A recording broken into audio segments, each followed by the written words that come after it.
So the first topic, the topic we're actually going to discuss today, is FAFSA completion and dependency statuses. Again, if you have any questions throughout, put them in the chat and we'll get them answered as quickly as possible. Before I move forward, I do want to do one thing. I know this is a very stressful time for a lot of people. And COVID-19, there are things with social and race relations going on in the United States, among other things that you may have going on personally in your homes or in your personal lives. So what I'd like to do right now is just take a moment of silence in respect of those that we've lost and those who have been sickly lately.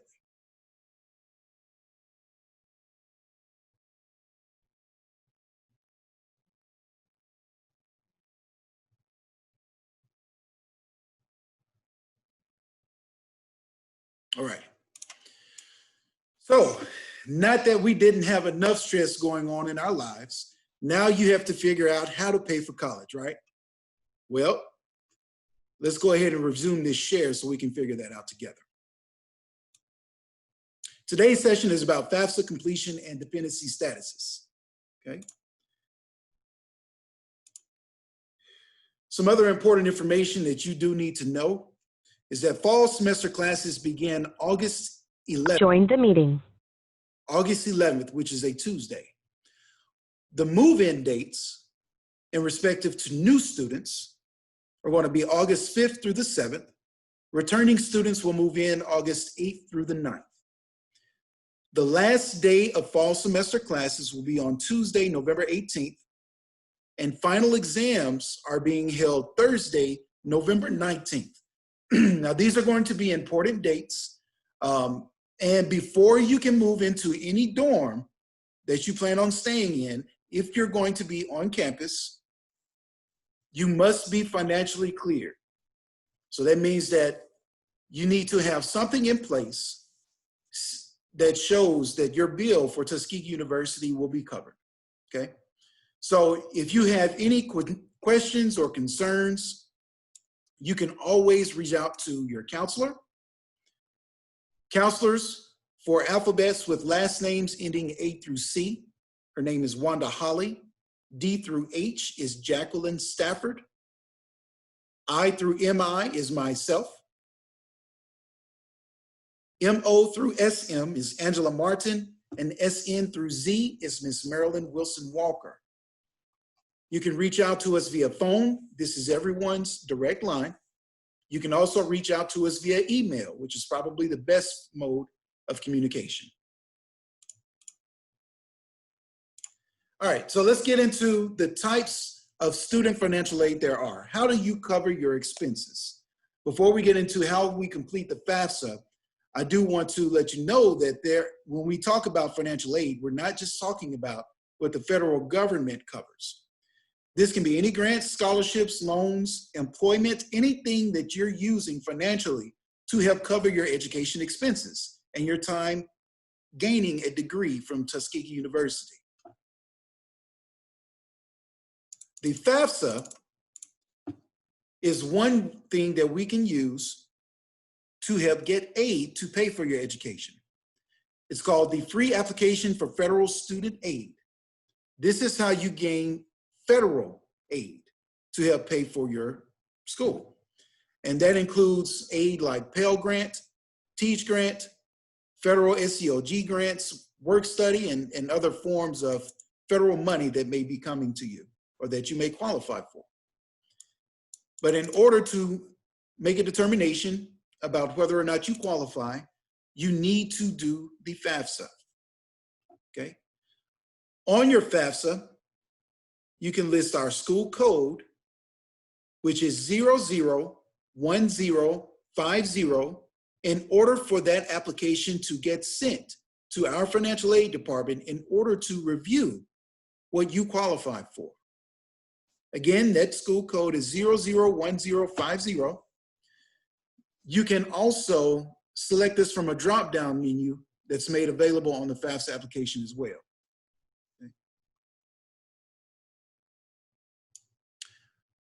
Thank you, Ms. Winston. I think I just had a correction.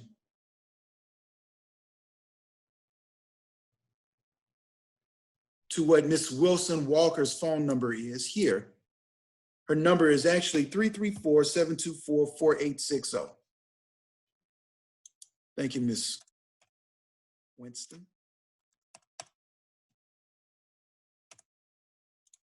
All right, and I'll bring up that information again at the end of the presentation so you can jot it down if you haven't already. Also, this session is going to be recorded. So if there's anyone that you know that missed this time or any of the future ones, they will be able to access these later on our website in case they need any particular questions about the subject matter answered. They can also reach out to their counselors personally to get information about their personal accounts. So who needs to complete the FAFSA? This is going to be all high school seniors that are looking to go to college in the future fall semester or any semester within that academic year, or those who are already in college and looking to start a new academic year. So what is an academic year? It begins with the fall semester, which is in August, and it ends with the summer semester. That is the full academic year that has 3 semesters: fall, then spring, and then summer. So some highlights about FAFSA is the FAFSA becomes available every October 1st. So for this upcoming school year, the 2020-2021 academic year, the FAFSA became available on October 1st of 2019. That was the first day that you could actually complete a FAFSA and include Tuskegee school code. To complete the FAFSA, you'll need information from 2 years back. It always goes 2 years, prior year. So for this year, the 2020 school year, you'll need the 2018 federal tax return information and any other assets and income that you or a parent, if it applies to you, would have incurred in that year. You can complete the FAFSA at studentaid.gov.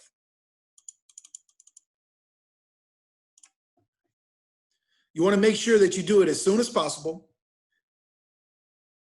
and be at the front of the line on October 1st, ready to do the FAFSA at studentaid.gov. Now, why?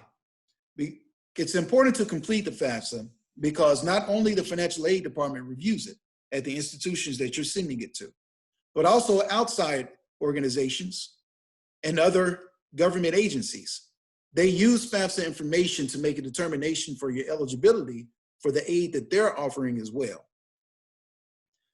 As I mentioned before, there can be some state or federal organizations. It could also be some scholarship organizations. So you want to make sure that you complete this every year for the upcoming academic year that you're looking to be in school. All right, so what does the FAFSA do? The FAFSA determines, or the federal government determines how much funding is available to you federally by the information that you include on this FAFSA. There's a number called EFC, the expected family contribution, that the federal government calculates by looking at what they feel your parents' contribution should be, and in addition to what the student, your contribution should be. This is how they come up with the expected family contribution. There is a formula that they have that we do not have details on.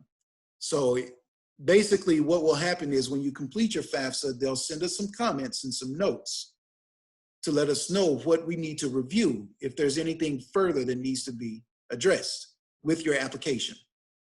Otherwise, they'll review the information and they will let us know what your expected family contribution is. Once we receive your expected family contribution along with your other FAFSA information, we'll be able to look at your eligibility for need-based funding.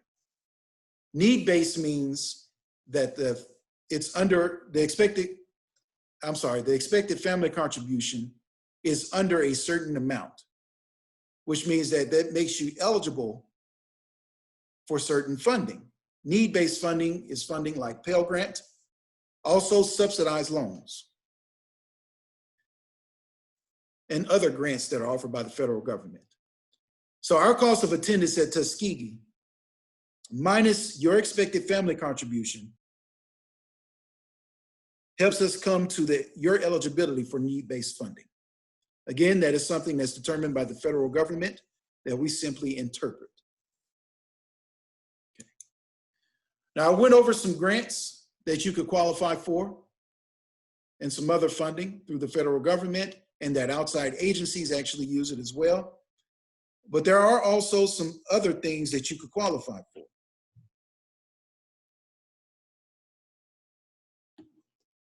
If you complete the FAFSA, you could qualify for federal direct subsidized and unsubsidized loans, A+ loans, and that can be for parents if you're a dependent student, or it can be for graduate students if you are a professional or graduate student.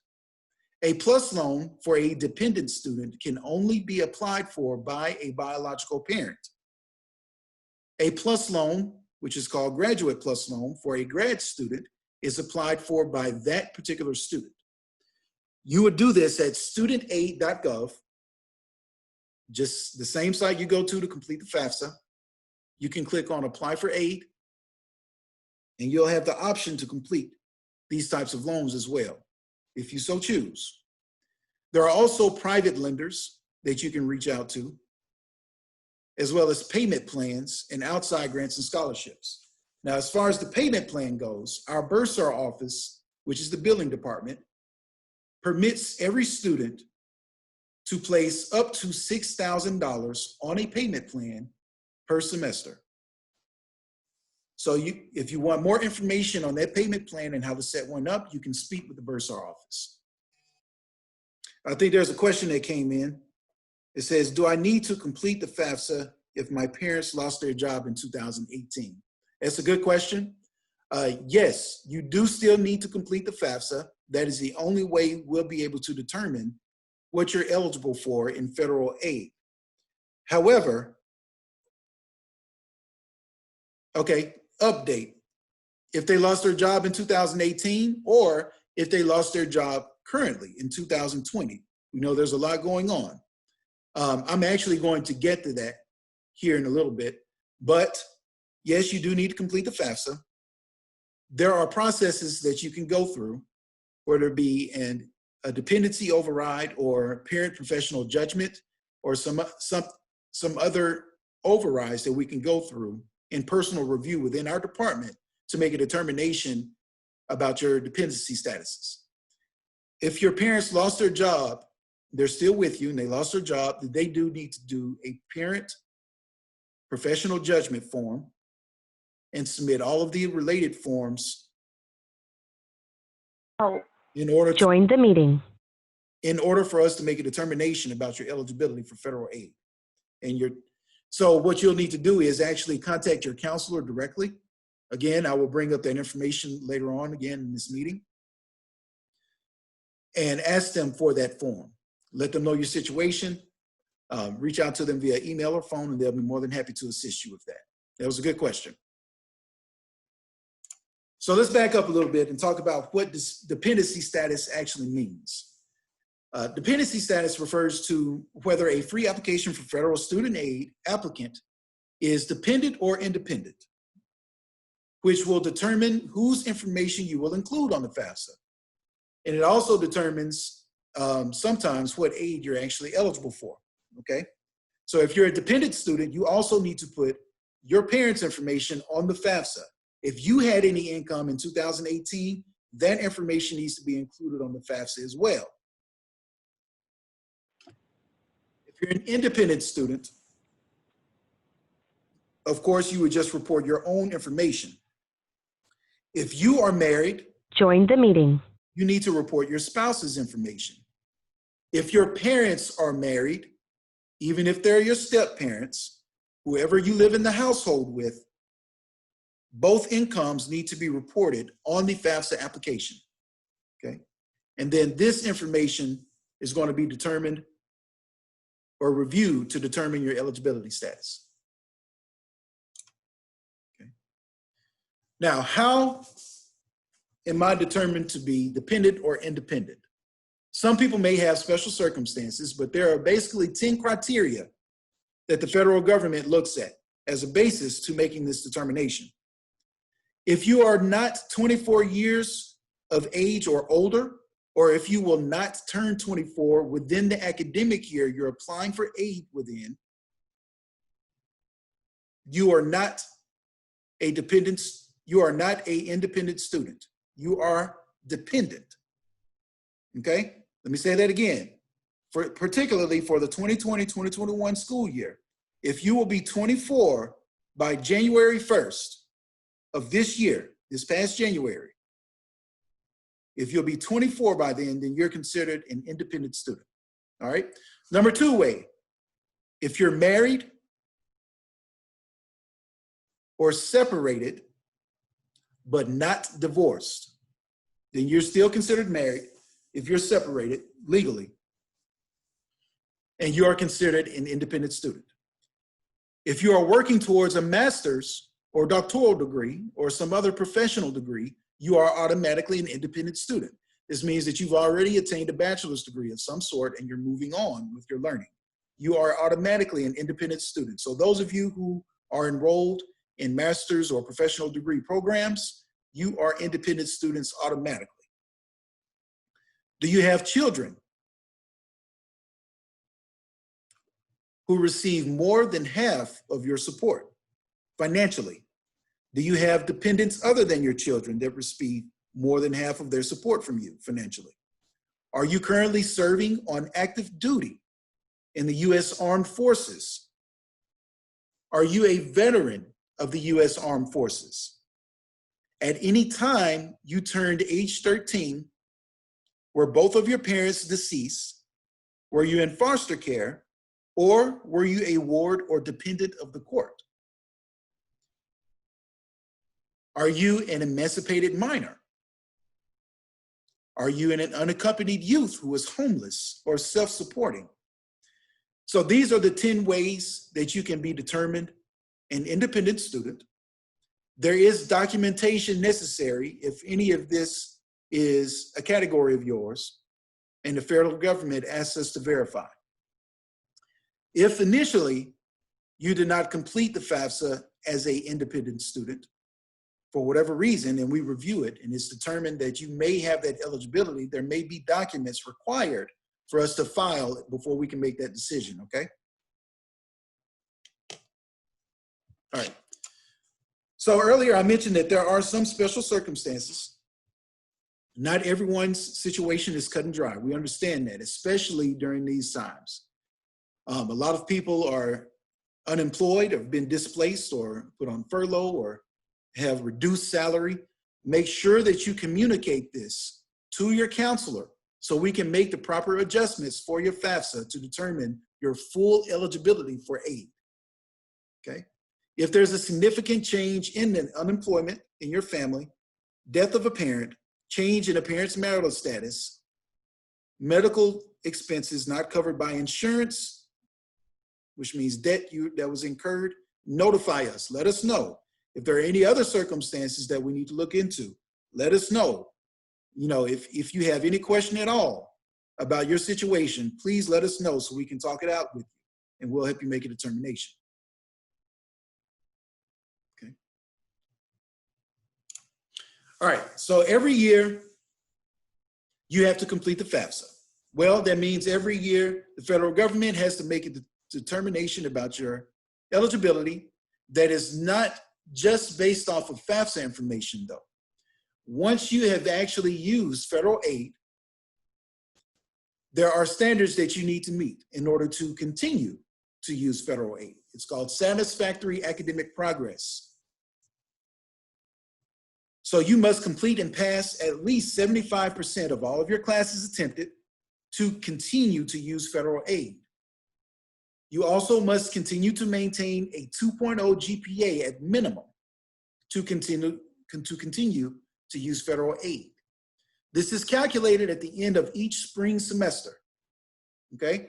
So if you start in the fall, you didn't do too well, you still have the spring semester to try to make that up, to get that 2.0 GPA and a 75% completion rate. That completion rate is calculated by dividing the number of class hours or credit hours that you've completed over the number that you were registered for. That's how that 75% or that percentage is determined. But I know all of you are going to do well. We don't have to worry about that. Verification. Some students may be selected for verification when they complete a FAFSA every year. This is one of those processes that may require different information from different students and different households. There is a process. We're actually going to have another session to cover some details about that particular process. It can be a little frustrating at times, but please take a deep breath and follow that website to look at the general overview. We outsource through a company called Kia. They help us verify some of this information that the federal government is requiring for us to access and to verify from your FAFSA. But I'll go over that at another time in detail. But if you have any questions or concerns about it, feel free to reach out to your counselors. Here you go. Who is your counselor? Who do you reach out to? Financial aid and staff here. First, you have Ms. Wanda Holly, A through C, Jacqueline Stafford, D through H, myself, I through MI, MO through SM, Ms. Angela Martin, SN through Z, Ms. Marilyn Wilson Walker. You can reach out to us at any time if you have any questions or concerns. At this time, I'd like to know if anyone has any questions for us. I tried to keep my presentation under 30 minutes. I don't want to bore you. I think I did pretty well. It's 6:24 now, and we're going to open the floor for questions and answers. And I'll stop sharing my screen now so you can see my face. All right. And to those of you who are sharing your faces, thank you. Good to see you, even if it's a photo. It's good to see who we're talking to.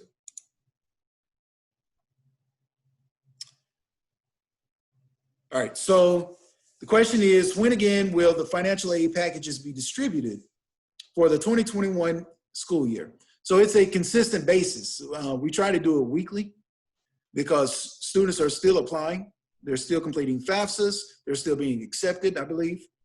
So it's kind of a rolling thing. If you have not received your financial aid package and you feel you've done everything necessary, completed your FAFSA, been accepted, confirmed your enrollment through the admissions department, please reach out to your counselor directly to let them know that you'd like to receive this information.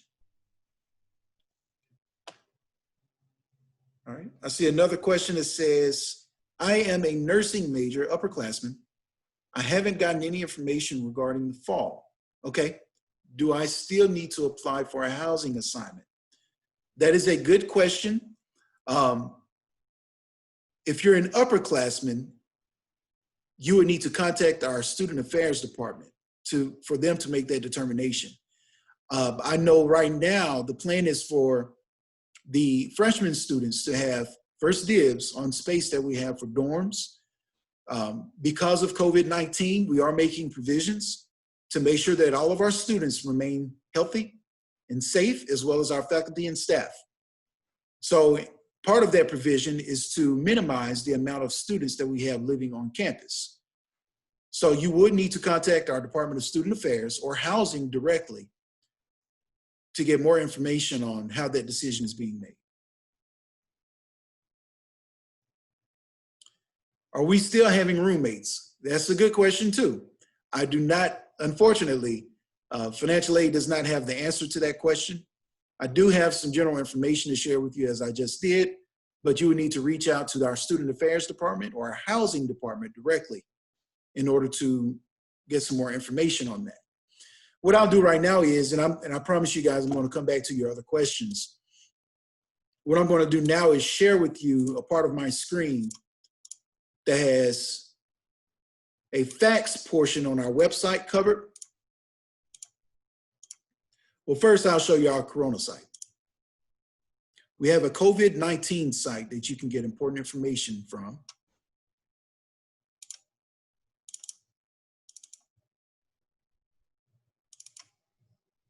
Okay.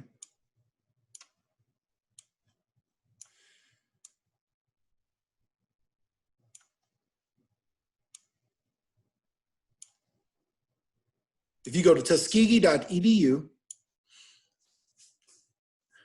you can see that we have an actual website focused on the coronavirus. These are resources for the Tuskegee University community. And these are also resources that incoming students can use as well. We have a list of all of our announcements that the president or marketing communications have made on behalf of the university. If you look at the June 15th communication, you see that there's a return to campus roadmap and frequently asked questions.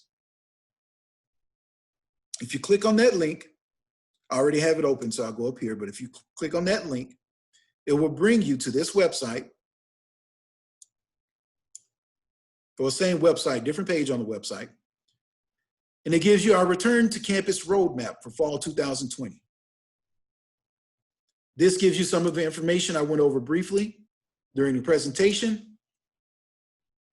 If you click here on a particular area, for instance, on-campus student residency, it will give you some more details pertaining to that particular subject.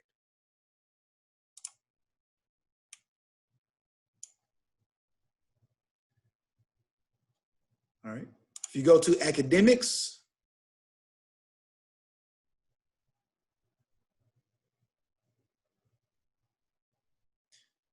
so I had a good question from someone. Veterinary medicine is starting on August 10th. I did hear that, but if you want to confirm it, you need to speak with Mr. James Perry, who is in admissions for vet med, or someone in that school. They are on a different schedule. If you're in the Department of Veterinary Medicine, they're on a different schedule than we are in financial or for the rest of the campus. Undergraduate and all other undergraduate and graduate majors actually begin on August 11th. All those classes begin August 11th.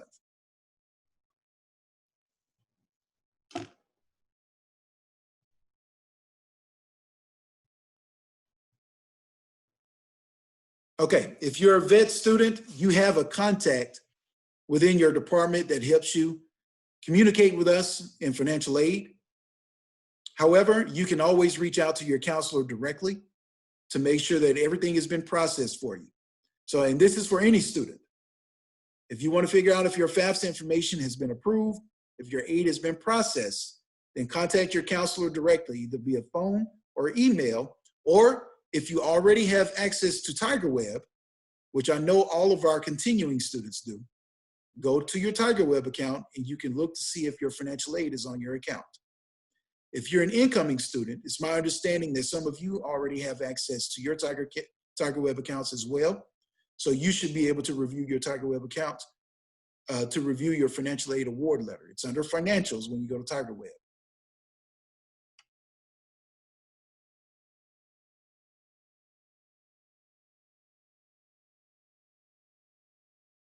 Okay. All right, so if you're going to be a graduate student of any sort, and that includes veterinary medicine among our other programs that we have for graduate or professional degrees, master's programs, FAFSA is required if you want to attain any federal funding. However, your parents' information is not, okay? Because you are an independent student. If you go back to the 10 qualifiers, one of those qualifiers for being an independent student was if you're a graduate student. That is an automatic for you. Okay. All right, someone asked again about the move-in for freshmen.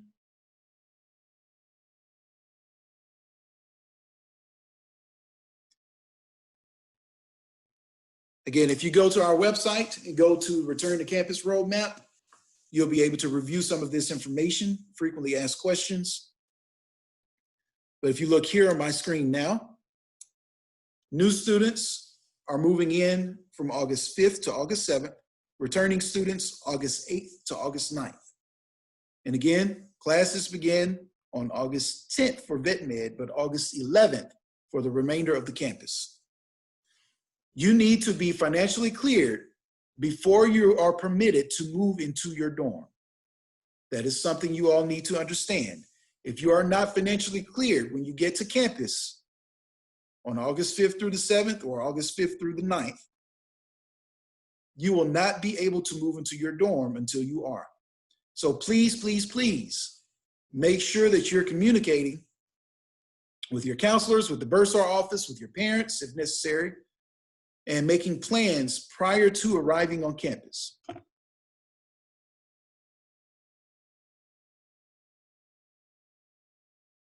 Thank you, Ms. Winston, for answering that question.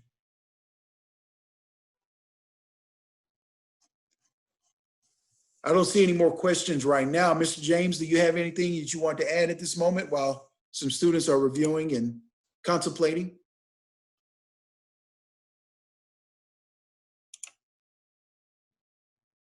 Ms. Winston, do you have anything to add?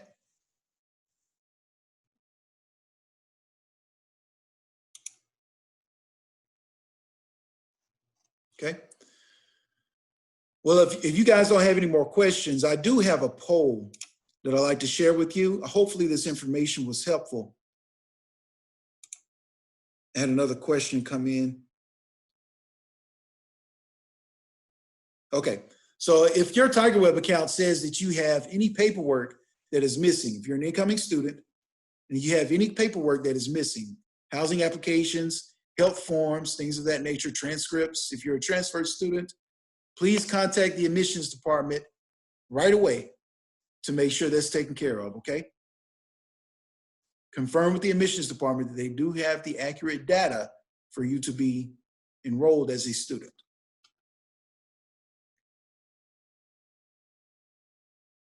If you have questions about housing, please be sure to contact the Student Affairs Department as well as housing. I think they're actually going to have scheduled discussions pertaining to residence life and housing through the Student Affairs Department. So look out for those dates to be shared with you.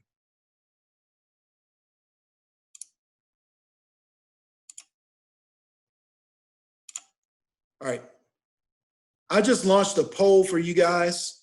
If you will, please take some time to answer some of these questions. It's only a few questions, literally 4 questions. I wanted to get your feedback about this particular presentation. Hopefully you got some things from it, but I want to hear from you as a group. Is there anyone that cannot see the poll? Okay, cool. I see we have some people answering.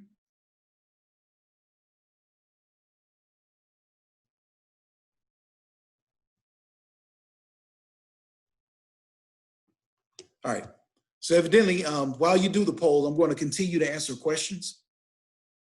There's a vet student that asked some more information about parents. He said, I'm a vet student, but have used my parents' information applying for financial aid. What do I need to do? Okay.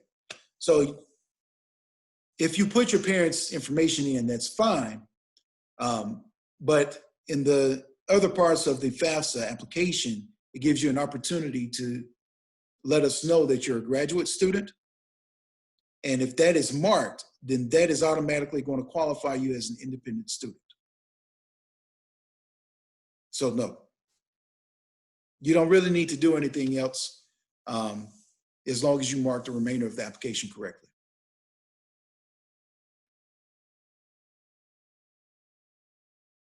And if you will, Ms. Winston, if you don't mind taking down that person's name so we can review their record and confirm that everything came in as expected.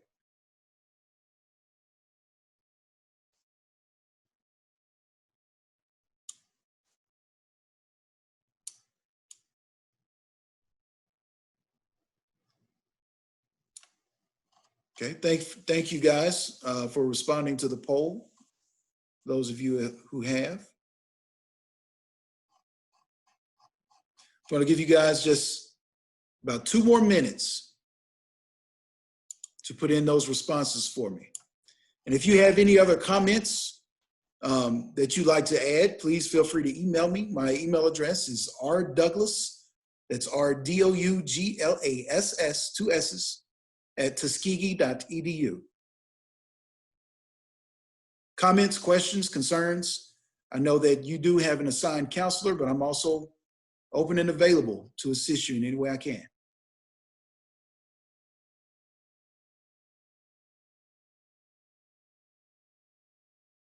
Okay. I hear you, Jane. I'm going to make note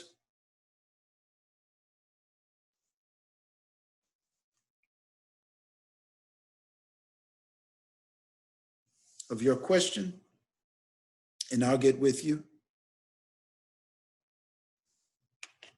tomorrow.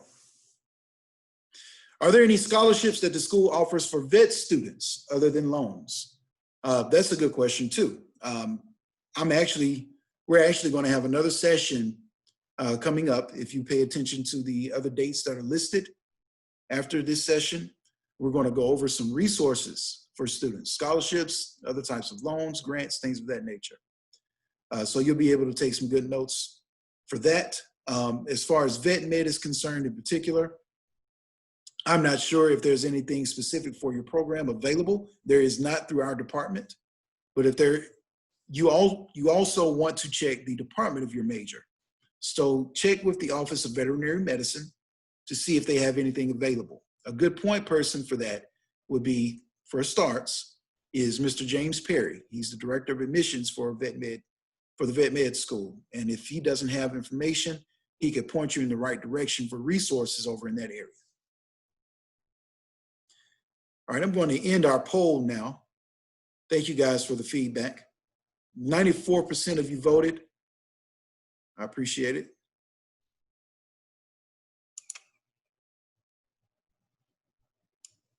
All right.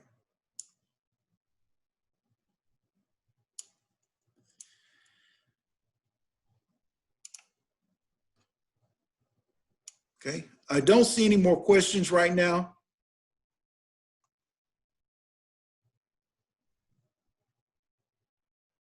Ms. Winston, help me if I miss anything. Mr. James as well.